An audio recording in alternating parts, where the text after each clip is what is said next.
और अब आपको सीधे चंडीगढ़ लिए चलते हैं, जहां पर मुख्यमंत्री मनोहर लाल प्रेस कॉन्फ्रेंस कर रहे हैं। शपथ ग्रहण हुआ था और आज 26 मई 2017 ठीक 3 वर्ष हुए हैं।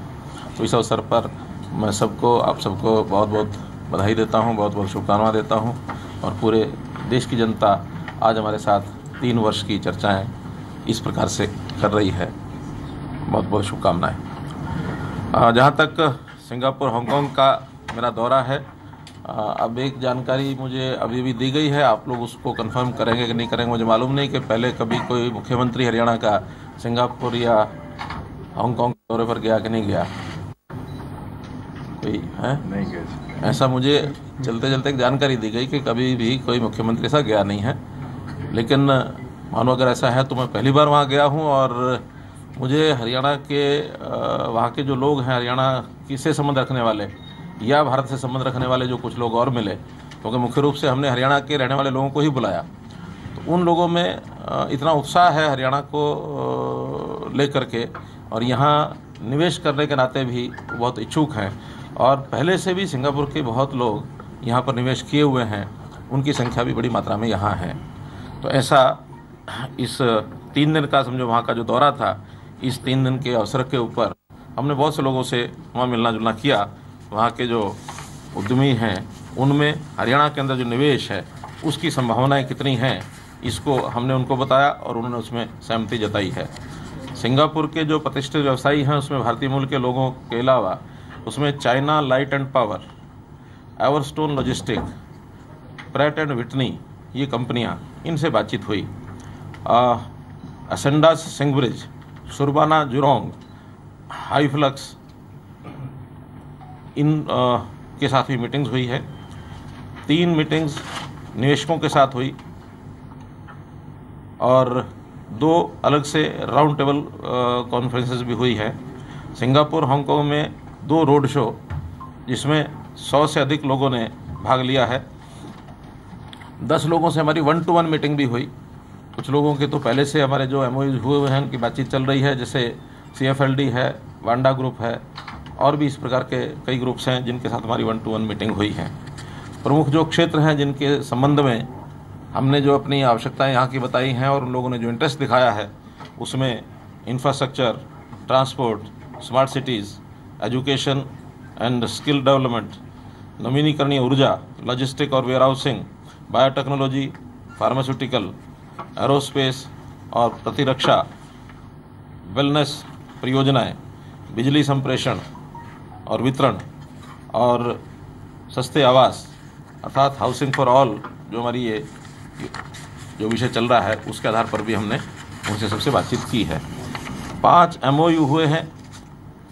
इसमें एक थोड़ा संशोधन ज़रूर मैं करना चाहता हूं कि कल जो मैंने वहाँ दिल्ली में उतरते ही कहा था कि 20,000 करोड़ रुपए का निवेश, 20 नहीं 18,000 करोड़ रुपए का निवेश है जो एग्जैक्ट फिगर है। तो 5 MOUs के इस नाते से जो हमारा उनके साथ MOU हुए हैं, उसमें एक तो YCH लॉजिस्टिक, ये कंपनी है, असेंडास सिंगब्रिज कंपनी है, अडोनस हेल्थ केयर, ये कंपनी है, इक्विस PTE, ये कंपनी है, मीन हार्ट, ये कंपनी, ऐसी 5 कंपनियां इन लोगों से जो MOU हुए हैं विभिन्न विषयों को लेकर के, जिसमें एविएशन हब है, लॉजिस्टिक, वेयरहाउसिंग है, हेल्थ केयर है और वित्त पोषण है। वहाँ न्यू वाटर अथॉरिटी जो सिंगापुर की है, उन्होंने अपना जो वाटर मैनेजमेंट का सिस्टम दिखाया है, उससे वास्तव में ही प्रभाव छोड़ने वाली एक उनकी वो यूनिट है। 5 जगह से वो लोग अपने पानी की आपूर्ति करते, 4 जगह से अपने पानी की आपूर्ति करते हैं। एक तो उनका जो अपना रीयूज़, वाटर को जो रीयूज़ करते हैं, उसमें लिक्विड वेस्ट का जो उनका पानी निकलता है उसको यूज़ करते हैं। समुद्री पानी का भी वो उपयोग करते हैं, उसको डिसैलिनेट करके, और वर्षा का पानी, क्योंकि वर्षा भी वहाँ यदा कदा क्योंकि समुद्र किनारे होने से पर्याप्त होती है, तो वर्षा के पानी का भी उपयोग करते हैं। मलाया से पास में जो देश है वहाँ से भी पानी वो लेते हैं। तो ऐसे चारों सोर्सेज के पानी को उपयोग करते हैं और पानी में एक प्रकार से उनकी इस शुद्ध करने की जो महारत है वो काफ़ी हमको अच्छी लगी है। हमने जो अपना विषय रखा कि हमारे यहाँ बरसाती पानी और जो खास करके गांव में जलाशय हैं, तालाब हैं, जोड़ जिसको हम कहते हैं, वो बहुत भरे रहते हैं, ओवरफ्लो होने लग गए आजकल। तो उसकी कोई मैनेजमेंट के लिए उन्होंने सैद्धांतिक तौर पर ये कहा है कि हम लोग अभी MOU तो उनके साथ नहीं हुआ है, लेकिन सैद्धांतिक तौर पर उन्होंने माना है, वो एक विजिट यहाँ करेंगे, हम उनको सारे तालाब दिखाएंगे। तो 14,000 जो जलाशय हैं उनके जीर्णोद्धार की संभावना वो तलाशी जाएंगी, ऐसा हमने उनके सामने एक विषय रखा है। सिंगापुर की जो एविएशन कंपनी है प्रैट एंड विटनी, ये भी हमारे यहाँ जेट इंजन के रखरखाव, मेंटेनेंस, उसका रिपेयर और ओवरऑलिंग आदि की स्थापना की इसकी जो संभावनाएं हैं वो तलाशेंगे। तो अभी उनके साथ भी आगे बातचीत होनी है। अगर उनके साथ सहयोग होता है तो फिर हरियाणा सरकार के सहयोग से उड्डयन, जो सस्ती किराए की जो फ्लाइट्स हैं, वो हम अपने यहाँ चलाना चाहेंगे।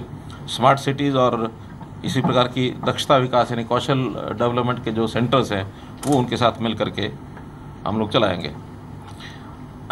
टूरिज़्म के नाते से सिंगापुर और हांगकांग ये दोनों स्थान ऐसे लगे कि बहुत बड़ा टूरिस्ट वहाँ आकर्षित होता है, और इन लोगों ने इंफ्रास्ट्रक्चर इस नाते से अपना जो खड़ा किया हुआ है। कुछ स्थानों पर हमारा भी जाना हुआ है। अब जाने के हेतु जब विदेश में आदमी जाता है तो दोनों ही हेतु रहते हैं। एक एक्सपोजर होगा कि आखिर वहाँ किस किस प्रकार से उन लोगों ने अपना विकास किया है, कितना टूरिस्ट वहाँ आता है, और फिर उस टूरिज़्म की यानी कोई संभावनाएं हम अपने प्रदेश में उनको देख करके बहुत सी चीज़ें तो रेप्लिकेट करनी होती हैं, तो अपने यहाँ किस प्रकार से देखी जा सकती हैं। मेरा दौरा 5 दिन में से 3 दिन वहाँ रहने का था। मैं एक बात स्पष्ट करना चाहता हूँ कि कोई केवल घूमने फिरने के लिए गया था, ऐसा नहीं है। क्योंकि एक हमारे मित्र ने उस प्रकार का एक विषय चलाया कि जैसे ये सिर्फ घूमने फिरने के ही उद्देश्य से वहाँ गए होंगे। मेरे 3 दौरे हुए हैं मेरे विदेश के, लेकिन तीनों दौरों में कुछ ना कुछ हरियाणा हित में, हरियाणा के अंदर कुछ निवेश आए, कुछ यहाँ की जनता का लाभ हो, ये हमारा सोल पर्पज़ रहा है। तो उसी नाते से अगर घूमने का समय निकालना होता तो शायद मैं 3 दिन की बजाय और 13 दिन 15 दिन निकालता। तो 2 देशों का विजिट 3 दिन में करना और उसमें से ये संभावनाएं देखना, ये हमारा उसमें उद्देश्य था, जिसके अंदर हमने वहाँ सिंगापुर रिवर क्रूज़, जो एकमात्र नदी है सिंगापुर की, उस नदी पर उनका जो क्रूज़ का बिजनेस है, दोनों ओर होटल हैं और पर्याप्त बड़ी संख्या में लोग वहाँ सायंकाल के समय, रात्रि के समय जो भ्रमण करते हैं, उनका एक प्रकार का बहुत बड़ा सोर्स ये ऑफ इनकम है। बे एंड मेरिलिन पार्क गार्डन, ये अपने आप में एक बहुत सुंदर एक बगीचा कहे या जैसे एक मॉडर्न जंगल कहें। तो अपने विदेश दौरे के बारे में यहाँ पर मुख्यमंत्री मनोहर लाल जानकारी दे रहे थे।